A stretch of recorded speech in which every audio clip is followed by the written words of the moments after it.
Good evening everyone. সকলোলৈ নমস্কাৰ।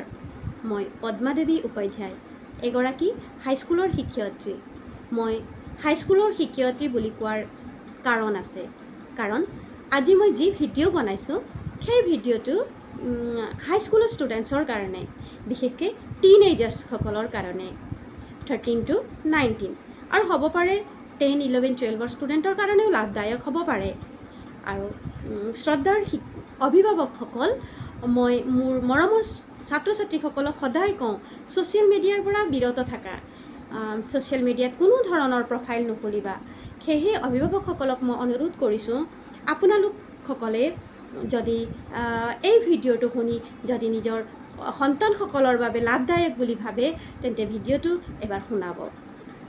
মৰমৰ ছাত্ৰ ছাত্ৰীসকল, তোমালোক এতিয়া টিনেজাৰ্ছ হৈ আছা। তাৰমানে তোমালোকৰ বয়স হয়তো 13, 14, 15, 16, 17, 18, হয়নে, 19। আৰু এই সময়ছোৱাত মই মোৰ মৰমৰ ছাত্ৰ ছাত্ৰীসকলক সদায় কৈ থাকোঁ, মোৰ বিদ্যালয়ৰ ছাত্ৰ ছাত্ৰীসকলক সদায় কৈ থাকোঁ, ছ'চিয়েল মিডিয়াৰ পৰা দূৰত থাকা। তোমালোক প্ৰথমতে ছ'চিয়েল মিডিয়াৰ পৰা দূৰত থাকা। আৰু এই সময়ছোৱাত তোমালোকে যিটো সময়ত আছা, এডলেচেঞ্চ পিৰিয়ডত আছা, সেই পিৰিয়ডটো ষ্ট্ৰেছ এণ্ড ষ্ট্ৰম বুলি কৈছে এডলেচেঞ্চৰ পিতৃস্বৰূপ যি ষ্টেনলি হলে। তাৰমানে এই সময়ছোৱা তোমালোক যিটো সময়ত আছা, যিটো এজত আছা, সেই এজটো এটি ধুমুহাৰ কাল বুলি কোৱা হৈছে। তাৰমানে ধুমুহাই কি কৰিব পাৰে, ধ্বংসও কৰিব পাৰে। চ' এই সময়ছোৱাত সকলো কথা ভাবি চিন্তি কৰিব লাগে। এই সময়ছোৱাত তোমালোকক এজন গাইডৰ দৰকাৰ, কাৰণ এইটো সময়ত তোমালোকে ভাবা কি মই যি ভাবি আছোঁ সকলো শুদ্ধ ভাবি আছোঁ, মই ডাঙৰ হ'লোঁ, মই নিজৰ সিদ্ধান্ত নিজেই ল'ব পৰা হৈছোঁ, শুদ্ধ অশুদ্ধ বিচাৰ কৰিব পৰা হৈছোঁ। এইটো তোমালোকৰ দুখ নহয়, কাৰণ তোমালোকৰ সময়ৰ দুখ। আৰু মই নকওঁ যে তোমালোকে যি চিন্তা কৰিছা, অশুদ্ধ মাত্ৰ চিন্তা কৰিছা, সেইটো ক'ব যোৱা নাই। কাৰণ তোমালোকৰ শুদ্ধও চিন্তা হ'ব পাৰে আৰু তোমালোকৰ চিন্তাও অশুদ্ধও হ'ব পাৰে। তোমালোকৰ সিদ্ধান্ত, কিছুমান সিদ্ধান্ত শুদ্ধও হ'ব পাৰে, কিছুমান সিদ্ধান্ত অশুদ্ধও হ'ব পাৰে। আৰু মৰমৰ ছাত্ৰ ছাত্ৰীসকল, তোমালোকৰ সিদ্ধান্তবোৰ, তোমালোকৰ বিচাৰ বিবেচনাবোৰ যেতিয়া অশুদ্ধৰ ফালে যায়, যেতিয়া নেগেটিভ ফালে যায়, তেতিয়া তোমালোকৰ শিক্ষক শিক্ষয়িত্ৰীসকলে, তোমালোকৰ মা দেউতাকসকলে তোমাক শুদ্ধ পথত আনিবলৈ চেষ্টা কৰে। কাৰণ তোমালোক এতিয়া এনেকুৱা এটা পইণ্টত আছা, যিটো তিনিআলি বুলি ভাবি লোৱা। তিনিআলিত আছা। এটা ৰাস্তাটো তোমালোক নিজেই গৈছা, আৰু তাৰ পৰা দুটা ৰাস্তা যায়। এটা ৰাস্তা ৰাইট, এটা ৰাস্তা লেফ্ট। আৰু ভাবি লোৱা ৰাইট ৰাস্তাটো তোমালোকৰ পজিটিভ ৰাস্তা আৰু লেফ্টটো নেগেটিভ ৰাস্তা। আৰু জানানে মৰমৰ ছাত্ৰ ছাত্ৰীসকল, যিটো নেগেটিভ ৰাস্তা, সেই ৰাস্তাটো দেখাত খুবেই ধুনীয়া। সেই ৰাস্তাটোৱে মাতি থাকে, এই ৰাস্তাটো খুব ধুনীয়া, ইণ্টাৰটেইনিং, তোমালোকে আনন্দ পাবা, ভাল লাগিব, খোজেই প্ৰতি ভাল, আৰু সোনকালে এট্ৰাক্ট কৰে, আকৰ্ষিত কৰে তোমালোকৰ বয়সৰ ল'ৰা ছোৱালীসকলক। আৰু সোনকালে তোমালোক কি হৈ যোৱা, সেই ৰাস্তাৰ ফালে আগুৱাই যোৱা। আৰু যিটো ৰাস্তা তোমালোকে, মই অলৰেডি ক'লোঁ, ৰাইটত যিটো ৰাস্তা গৈছে, সেই ৰাস্তাটো পজিটিভ ৰাস্তা।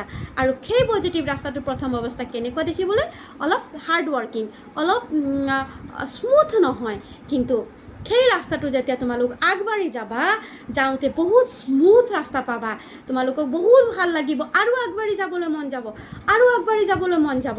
যেতিয়া তোমালোকে আজিৰ পৰা 10 বছৰ বা 8 বছৰ পিছত তোমালোক নিজৰ জেগাত গৈ পাবা, তেতিয়া তোমালোকে নিজকে থেংক ইউ দিবা যে মই সেই পইণ্টৰ পৰা শুদ্ধ ৰাস্তা বাচিছোঁ। দেখাত যদিও কষ্টকৰ আছিল, তথাপিও মই শুদ্ধ ৰাস্তা বাচিছোঁ। আৰু যিয়ে নেগেটিভ ৰাস্তাত যায়, সেই নেগেটিভ ৰাস্তাটো অশুদ্ধ, আৰু সেই নেগেটিভ ৰাস্তাটোৰ পৰা ঘূৰি অহাত তোমালোকৰ বহুত কষ্ট হয়, বহুত কষ্ট হয়। আৰু তাৰ পৰা যেতিয়া তোমালোকে আহিবা 8 বছৰ বা 10 বছৰৰ পিছত, তোমালোক যেতিয়া গম পাবা, সেই ৰাস্তাটোত যেতিয়া তোমালোকে উপনীত হ'বা, তেন্তে সেই গম পাবা যে তাৰ পৰা ঘূৰি আহিবও নোৱাৰিবা, আৰু জীৱনটোত তাত কোনো লক্ষ্য নাথাকে। আৰু তোমালোকৰ সকলোৰে লক্ষ্য আছে নিশ্চয় এটা। চকু মুদি তোমালোকে যদি লক্ষ্য নাই, এবাৰ চকু মুদা।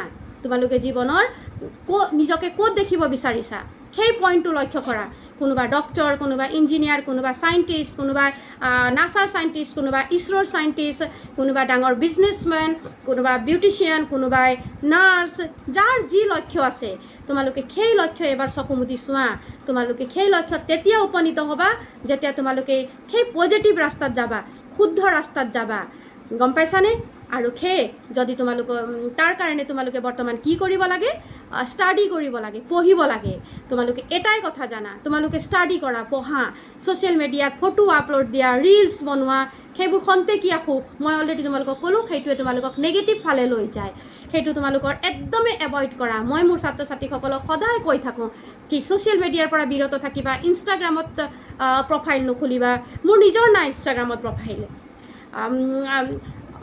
যত যি ছ'চিয়েল মিডিয়া আছে তাত তোমালোকে এতিয়া বৰ্তমান সুফলে দেখিছা বা ভাল দেখিছা কিন্তু ছ'চিয়েল মিডিয়াৰ এটা ভয়ংকৰ ৰূপ থাকিব পাৰে যিয়ে নেকি এটা বাটনতে কি কৰি দিব পাৰে জীৱনটো ধ্বংস কৰি দিব পাৰে তো সেইকাৰণে তোমালোকৰ সময় হোৱা নাই ছ'চিয়েল মিডিয়াত অহা সকলো বস্তুৰে এটা সময় থাকে চ' তোমালোকৰ যেতিয়া সময় হ'ব তেতিয়া তোমালোকে সেইবোৰো ব্যৱহাৰ কৰিবা উচিত অনুচিত যেতিয়া তোমালোকে বিচাৰ কৰিব পৰা হ'বা তেতিয়া তোমালোকে ব্যৱহাৰ কৰিব পাৰিবা বৰ্তমান তোমালোকৰ ষ্টাডি সময় গোটেই সমগ্ৰ দুনিয়াই কি কৰিছে এৰি দিয়া তোমালোকে ষ্টাডি কৰা মন নাই পঢ়াত কিয় মন নাই কাৰ মন হয় মনৰ মালিক কোন তুমি তোমাৰ মনৰ মালিক চকু মুদা নিজৰ লক্ষ্যটো চোৱা নিজৰ লক্ষ্য দেখাৰ লগে লগে মনক ক'ব পাৰিবা মন ষ্টাডিত মন দে মন বহা কাৰণ তুমি তোমাৰ মনৰ মালিক তোমাক মন বহাবলৈ কোনো বেলেগ মানুহ নাহে তো সেয়েহে তোমালোকৰ যি সময় ষ্টাডি কৰা বৰ্তমান 2 বছৰ 3 বছৰ 4 বছৰ 5 বছৰ তোমালোকে ষ্টাডি কৰা তাৰপিছত তোমালোকে এটা ৰাস্তা পাবা যিটো ৰাস্তাৰ পৰা তোমালোকে নিজৰ লক্ষ্যত উপনীত হ'ব পাৰিবা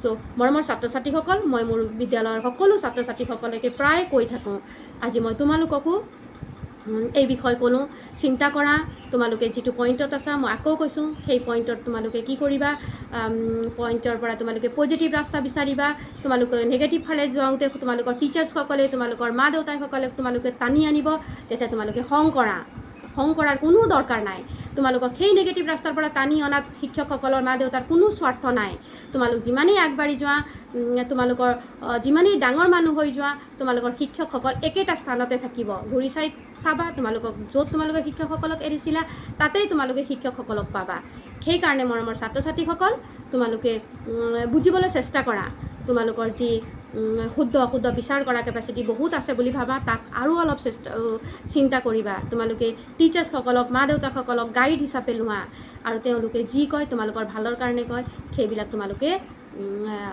চিন্তা কৰা আজিলৈ তোমালোকৰ কাৰণে ইমানেই আৰু শ্ৰদ্ধাৰ অভিভাৱকসকল ভিডিঅ'টো যদি লাভদায়ক বুলি ভাবিছে তেন্তে আপোনালোকে তলত কমেণ্ট কৰক আৰু কেনেধৰণৰ ভিডিঅ' বিচাৰে ষ্টুডেণ্টসকলৰ ছ'চিয়েল মিডিয়াৰ পৰা দূৰত্ব থাকিবৰ কাৰণে বিচাৰেনে নে ষ্টুডেণ্টসকলৰ বিভিন্ন এক্টিভিটিজত আপোনালোকে তাক শুদ্ধ কৰিব বিচাৰে সেই বিষয়ত আপোনালোকে কি টপিকৰ ষ্টুডেণ্টৰ লগত ৰিলেটেড কি টপিকৰ বিষয়ে আপোনালোকক ষ্টুডেণ্টসকলক ভিডিঅ' জৰুৰী বুলি ভাবে আপোনালোকে কমেণ্ট কৰিব ধন্যবাদ